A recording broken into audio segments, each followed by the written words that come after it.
Colgate Dental Cream to clean your breath while you clean your teeth and help stop tooth decay. And Luster Cream Shampoo for soft, glamorous, caressable hair bring you Our Miss Brooks, starring Eve Arden.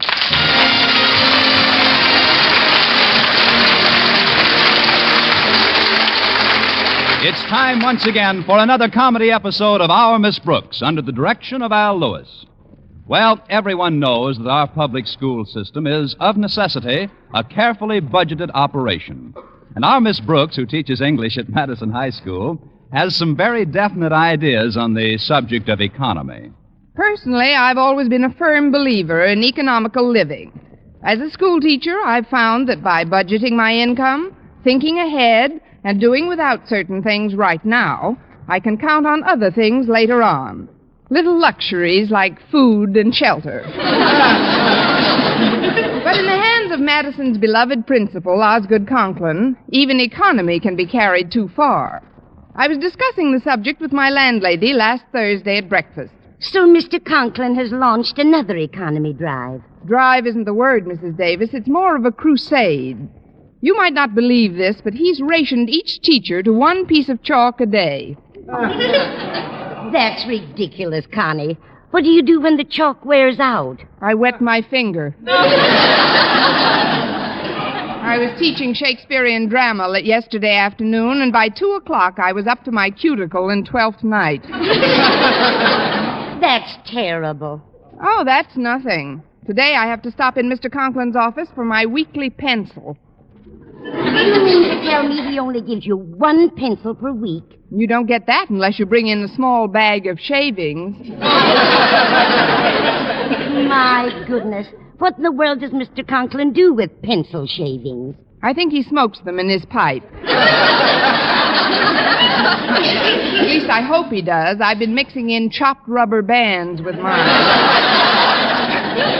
Well, if you ask me, Connie, I'd say that Osgood Conklin was penny wise and pound foolish. If you ask me, I'd say he was all foolish and a yard wide. And his judgment's so poor. Remember the idea I had a few months ago to get a tape recorder in school so the students could play back the recordings of their own voices? Yes, indeed. I thought that was a wonderful idea. When I told Mr. Conklin about it, he suggested I take an aspirin. Now I read where it's being done in high schools and colleges all over the country. I know it. Walter Denton showed me a spread just the other morning where some college professor came out and said taping was a great aid in learning English. Walter was all excited about it. It wasn't the learning part that excited Walter. He's just gadget happy. You're right there, Connie. When it comes to anything mechanical, that boy is a genius. He must be. He's kept that car of his running for 5 years with the wheels held on by Blue Jay corn plasters. Oh, well. That reminds me, dear. Walter phoned while you were in the shower and asked me to tell you that he won't be able to drive you to school this morning. Oh, fine. But you can borrow my car, Connie, if you don't mind picking it up. Oh, where is it, Mrs. Davis? In the garage next door to school. Somehow I get the feeling that this isn't going to be one of my better days.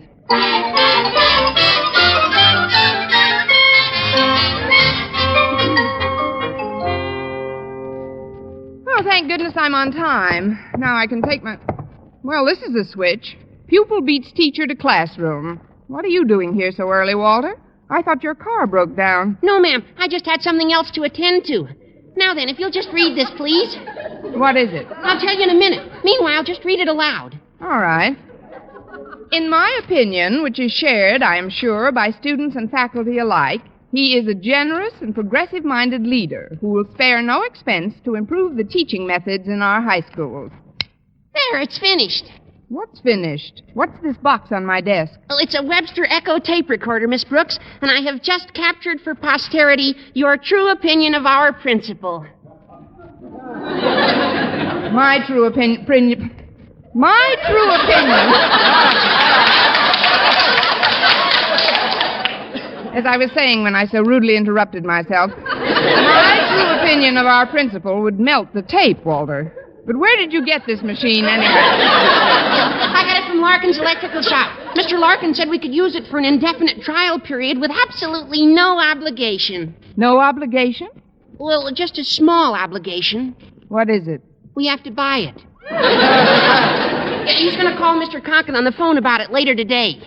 I don't like to start teaching before class officially begins, Walter, but you have just used 2 words which cannot possibly fit into one sentence. What words? The words buy and Conklin.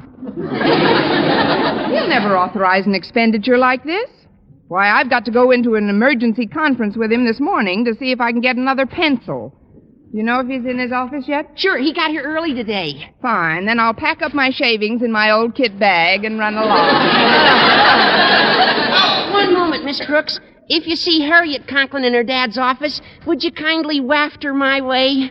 Ere the humdrum rigors of another school day begin, I long to gaze upon my delectable Delilah. I'll send her down, Walter, but be sure to keep your cap on. Remember what happened to Samson.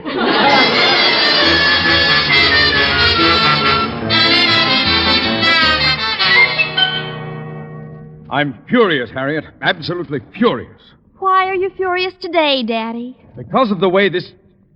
I'm not sure I like your tone, girl. Are you inferring that your father is in a constant state of ill temper? Oh, no, Daddy. I think you have a very healthy temper. That is, I know how hard it is for you to control your nerves sometimes. I have perfect control of my nerves. It's a wonder I have any nerves left. Things are done around here. Look at this lamp. Yesterday, I ordered a repairman from Larkin's electrical shop to come out and fix the wiring. Look what he did. He simply taped it up and left. It looks all right to me, Daddy. Well, it doesn't look all right to me, Daddy. And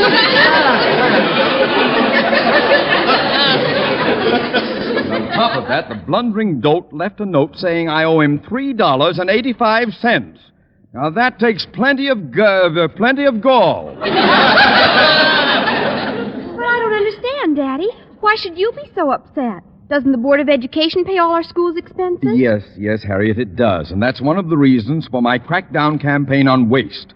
Mr. Stone, the head of our board, dropped in on me the other day and informed me that any principal who couldn't run his school with an absolute minimum of expenditure would be removed from office. But, Daddy... I am not a rich man, Harriet, and you and your mother have to have food and you have to have clothes.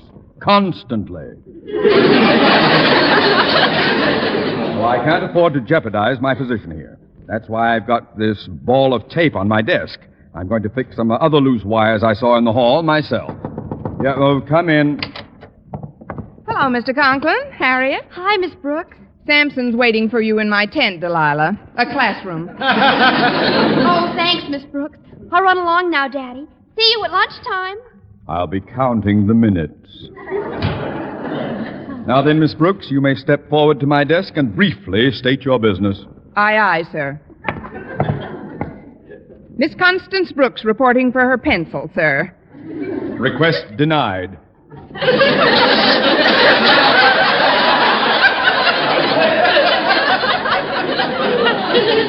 You have our permission to withdraw.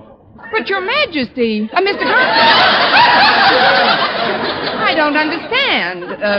This is Pencil Thursday, isn't it? Yes, it is. But during the past week, 2 board erasers have been lost from your room. However, we'll discuss that as soon as I take care of that wiring in the hall. But, sir... Just be a minute. So, answer that, please. Yes, sir. Hello? Principal's office, Miss Brooks speaking. You ain't the principal, are you? No, I ain't. I'm an English teacher.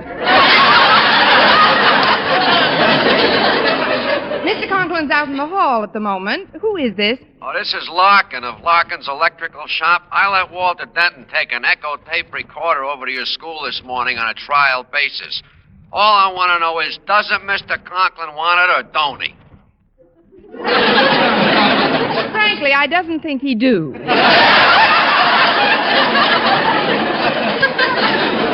However, I'll ask him if you want me to. Yeah, do that. Will you tell him it's only $385? What? It's a steal at $385. Tell him that. Well, I'll step out to the hall, Mr. Larkin, but I'm sure all I'll get is the exercise. Excuse me a minute. Sure. Just ask him what about the tape job. He probably knows all about it already, maybe. My partner's out for coffee now, but he might have already phoned Mr. Conklin before I got here about it already. I perfectly understand. Phone the hold, please. I mean, hold the phone. Hang on a minute. Mr. Conklin, Mr. Larkin of Larkin's Electrical Shop is on the phone. Larkin? What does that pirate want? It's about the tape. I know all about it, and you may tell Mr. Larkin for me that I recognize my obligations and will pay, albeit reluctantly, what he asks. You will pay? But, Mr. Conklin, do you realize it will cost... I know. $3.85. Tell Larkin to send the bill to Mr. Stone's office at the Board of Education. But, sir... Go, Miss Brooks. Aye, sir. Are you still there, Mr. Larkin? Hey, sure. What did Mr. Conklin say? Well, I think he's delirious, but he said you're to mail the bill to Mr. Stone at the Board of Education. Oh, swell, but I won't have to mail the bill, Miss Brooks. The board is right down a block from my place. I'll bring the bill over to this here Mr. Stone when I go out to lunch. Well, that's about all we got to discuss, I guess. Thanks for everything you've done, Miss Brooks. Oh, I only done what I had to done. That is, I only done what I should have did. Give me a ring sometime and we'll go to night school together.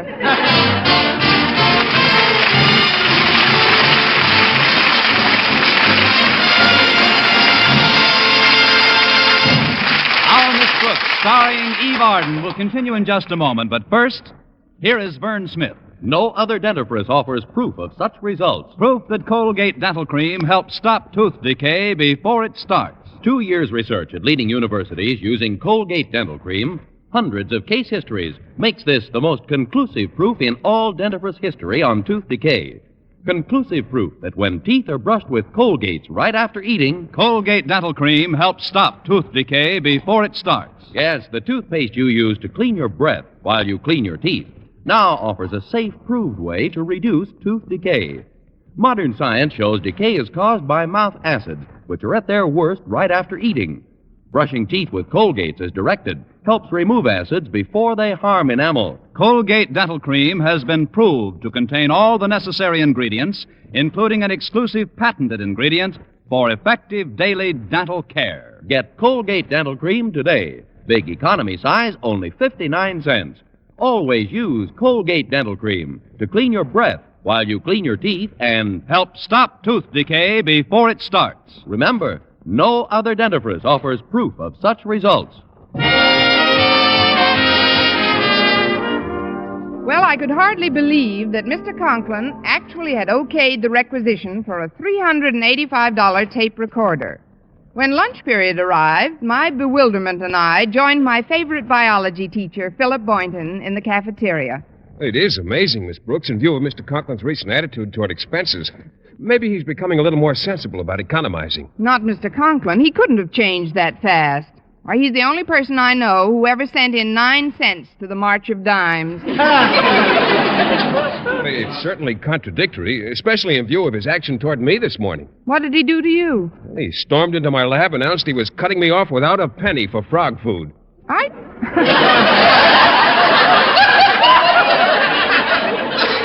didn't know you liked frog food. Oh, forgive me, Mr. Boynton. I shouldn't tease you about your animals. I know how attached you've become to some of them. How's McDougal these days? Mac's fine, thanks. But I'm a little concerned about a new frog I caught in the meadow last week. It's a wonderful specimen. I've named him Shamrock. He weighs almost 2 pounds. That's a good-sized shamrock. He's healthy looking enough, but I think he's mentally upset. He's so lethargic. Yes, I'm almost certain that this frog is the victim of some deep-seated frustration. You see, I've practically psychoanalyzed him. Must have used a very small couch. Maybe he resents being cooped up in the laboratory. Well, that's the conclusion I reached. He's probably longing for his native surroundings, a pond, flowers, and trees, but well, before I decide definitely about taking him back to the meadow, I'd like very much for you to meet him, Miss Brooks. All right, Mr. Boynton, but only on one condition. What's that? That you tell him in advance it's strictly platonic.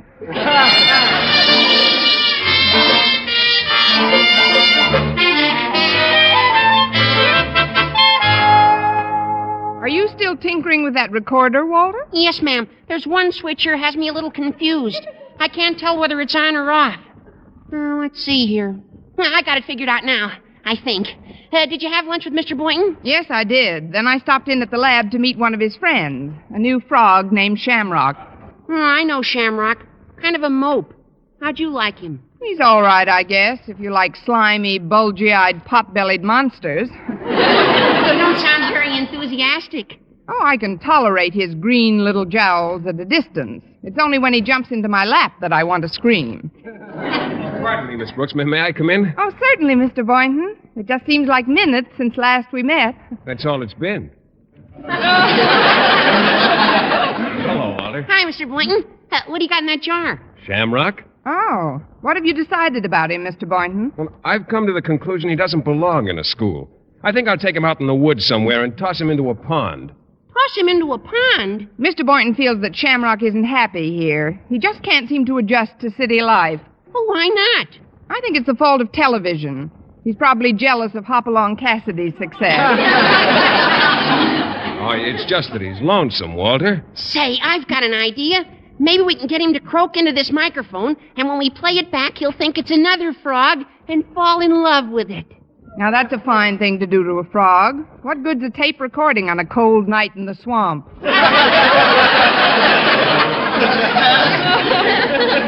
No, Walter may have something there, Miss Brooks. It might cheer him up considerably.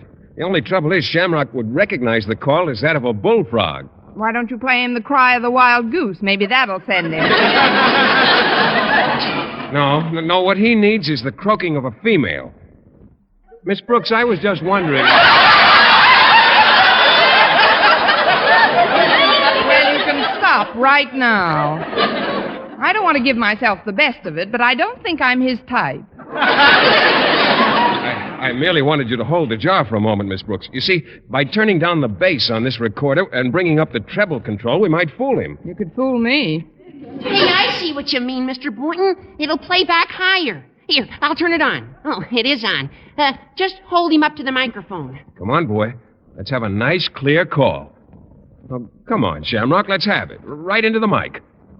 What do you suppose is wrong, Miss Brooks? Maybe he doesn't like the script. What do you think, Walter? I wish he'd croak. No, I'm afraid he isn't going to do it, Walter. Better turn it off. Okay. There, it's off.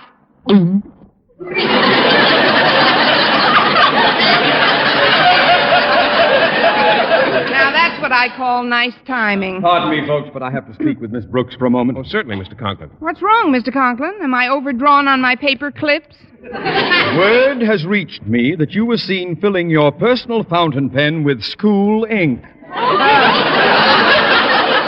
Is this true? Guilty as charged. But I can't understand this excessive economizing on little things Oh, when you you're can't. going to... You can't. Well, you'd better try harder, Miss Brooks. When I've finished tightening up around here, Mr. Stone will have no unnecessary expenditures charged to my account. Hello, what's that on your desk, Miss Brooks? It's a tape recorder, Mr. Conklin. A tape recorder? Yes, why don't you step up and try it, Mr. Conklin? Yes, why don't you? Your voice should record beautifully. Well, it has been said that I possess a certain resonance of tone. How does the thing work? Here, I'll show you. Mr. Conklin will now say a few words about the head of our school board, Mr. Stone. That's all there is to it. Then when you push this button here, it plays back. Listen. Mr. Conklin will now say a few words about the head of our school board, Mr. Stone. Simple, isn't it? Go ahead, Mr. Conklin, say something. Oh, but I don't have anything prepared. Just say a few nice words about Mr. Stone. Yes, something that'll soften the jolt when the bill arrives. Well, I'll improvise something. I have known Mr. Stone for many years, and in my opinion, he's... Soften the jolt when the bill arrives! What do you mean by that, Miss Brooks? Please be calm, Mr. Conklin. It was your idea to send the bill to Mr. Stone. What bill? The $385 bill for this tape recorder. $385? I never authorized anything of the sort. But surely you remember Mr. Larkin calling about it this morning. So Larkin is at the bottom of this. That scoundrel. What's wrong with Mr. Larkin? He's a crook. He ought to be on the rock pile. If I ever get the opportunity, I'll have that conniving wretch run out of town on a rail. But, Mr. Conklin, you told me yourself to have Mr. Larkin send the bill to Mr. Stone. I was referring to a bill for some tape he put on my office lamp. A bill for $3.85. Tennis, anyone? I'm ruined. When Mr. Stone gets that bill, he'll come charging over here like a wounded buffalo. I can almost hear him growling my name. Osgood Conklin. Yes. It's almost as if he were in my presence. What's the meaning of this bill? I can picture the scene as vividly as if he was... Oh, hello, Mr. Stone. Don't hello me, Osgood. What's this $385 bill for? Well, sir, it's like this. May I present Miss Brooks? She can explain everything. Well, Miss Brooks? Likewise, I'm sure. Mr. Stone, this tape recorder was delivered here because, well, may I present Walter Denton? He knows more about the matter than anybody. Let's have it, Denton. Yes, sir. Well, when I saw this machine in Larkin's, well, I was just sort of standing there and... Have you met Mr. Boynton? You charge. What's this all about, Boynton? Well, this is Miss Brooks. We met! Now, please, Mr. Stone. I know you have a right to be I'm angry. not angry, Miss Brooks. I'm jealous. Jealous? Yes.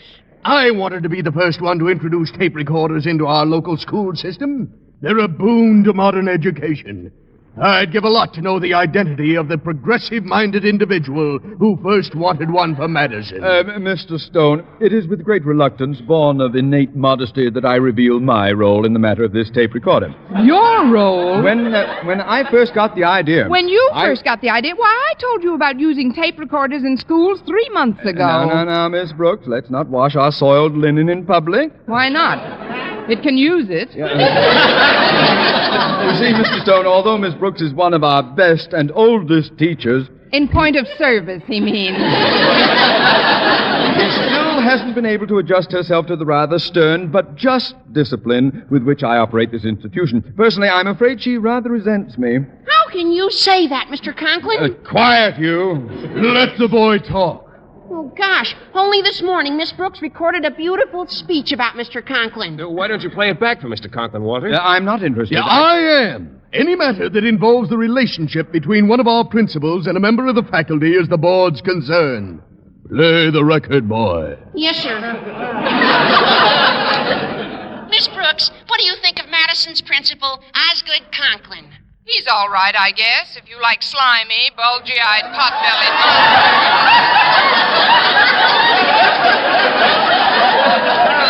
What? I can tolerate his green little jowls at a distance. It's only when he jumps into my lap that I want to scream. Osgood Conklin. The speech I made about Mr. Conklin, Walter, you played the wrong one. I mean, find the right one. I've heard quite enough, thank you. Well, I haven't. It's very enlightening to know how the faculty feels about you, Osgood. No, it's all a mistake, sir. We're all very fond of Mr. Conklin. Walter, play the right spot on that tape. Okay, I think this might be it. What have you decided about him, Mr. Boynton? I've come to the conclusion he doesn't belong in a school. I think I'll take him out in the woods somewhere and toss him into a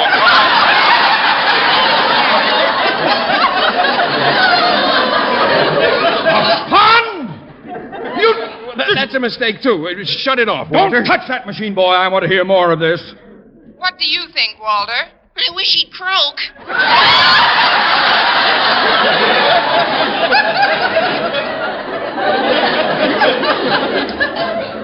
Oh, ho! Stop that, Miss Brooks. Mr. Stone, I deeply regret this unseeming exhibition. That this unholy triumvirate should choose to expose their flagrant disrespect for me in your presence is a cruel blow indeed. They know how I admire and respect you, sir. How I cherish your friendship. Oh, be quiet, Osgood! Boy, play that machine again. I want to hear everything that's on those records. Yes, sir. Mr. Conklin will now say a few words about the head of our school board, Mr. Stone. He's a crook! He ought to be on the rock pile. If I ever get the opportunity, I'll have that conniving wretch run out of town on a rail. Are my ears playing tricks on me? Did I just hear what I thought I heard? Play it again, Walter. We can all dance to it this time. Please, Mr. Stone, your ears were playing tricks on you. This is all a horrible nightmare of misunderstanding. Not another word, you slimy, bulgy-eyed monster! You forgot pot-bellied. You keep out of this.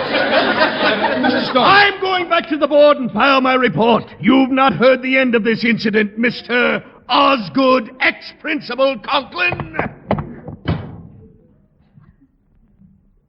Well, Miss Brooks? Suicide, anyone?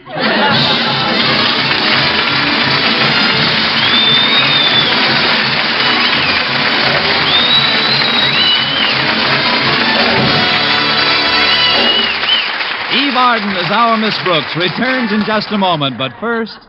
Dream girl, beautiful luster cream girl. Tonight, yes, tonight, show him how much lovelier your hair can look after a Luster Cream shampoo. Luster Cream, world's finest shampoo. No other shampoo in the world gives you K. Dumat's magic blend of secret ingredients plus gentle lanolin. Better than a soap, better than a liquid, Luster Cream is a dainty cream shampoo. Leaves hair 3 ways lovelier, fragrantly clean, free of loose dandruff, glistening with sheen, soft, manageable. Even in hardest water, Luster Cream lathers instantly. No special rinse needed after a Luster Cream shampoo. So gentle, Luster Cream is wonderful even for children's hair. Tonight, yes, tonight, try Luster Cream shampoo. Dream girl, beautiful luster cream girl. You owe your crowning glory to a luster cream shampoo. And now, once again, here is our Miss Brooks. Well, we all made a hurried trip to the Board of Education and finally convinced Mr. Stone that he had merely been the victim of a comedy of errors and not any malicious mischief. Accordingly, when we returned to school, Mr. Conklin was so relieved that, although he held me responsible for the incident, he only loaded me down with enough extra bookwork to keep me from walking home from school with Mr. Boynton for the next 3 weeks. When I returned to my classroom, Walter Denton greeted me at the door. Well, Miss Brooks, I got the machine all fixed. Now you can make the right speech about Mr. Conklin and getting good with him again. Are you ready? I'm ready. Good. I'll start the interview. Miss Brooks, what do you think of Madison's principal, Osgood Conklin? He's all right, I guess, if you like slimy, bulgy-eyed, pot-bellied monsters. Next week, tune into another Our Miss Brooks show brought to you by Luster Cream Shampoo for soft, glamorous, caressable hair and Colgate Dental Cream to clean your breath while you clean your teeth and help stop tooth decay. Our Miss Brooks, starring Eve Arden, is produced by Larry Burns, written by Al Lewis, Lester White, and Joe Quillen, with the music of Wilbur Hatch under the direction of Maurice Carlton. Doctors prove Palmolive soap can bring you a lovelier complexion in 14 days. Yes, 36 leading skin specialists proved in tests on 1,285 different women that Palmolive soap facials using nothing but Palmolive brought new complexion beauty to 2 women out of 3. Just wash your face 3 times daily with Palmolive soap, each time for 60 seconds, massaging Palmolive's beauty lather onto your skin. Then rinse. So start your Palmolive facials today. Remember, doctors prove Palmolive soap can bring you lovelier complexion in 14 days. Our American economic system accounts for the highest standard of living in the world. It has brought more people more jobs, better pay, shorter hours, and more purchasing power. But you can help make it still better by learning more about our American system. Write today for the free booklet, The Miracle of America, which explains simply how by working together, a still better living can be had by all. The address, Box 10, Times Square Station, New York City. For mystery liberally sprinkled with laughs, listen to Mr. and Mrs. North Tuesday evening over most of these same stations. And be with us again next week at this same time for another comedy episode of Our Miss Brooks. Bob Lamont speaking. This is CBS, the Columbia Broadcasting System.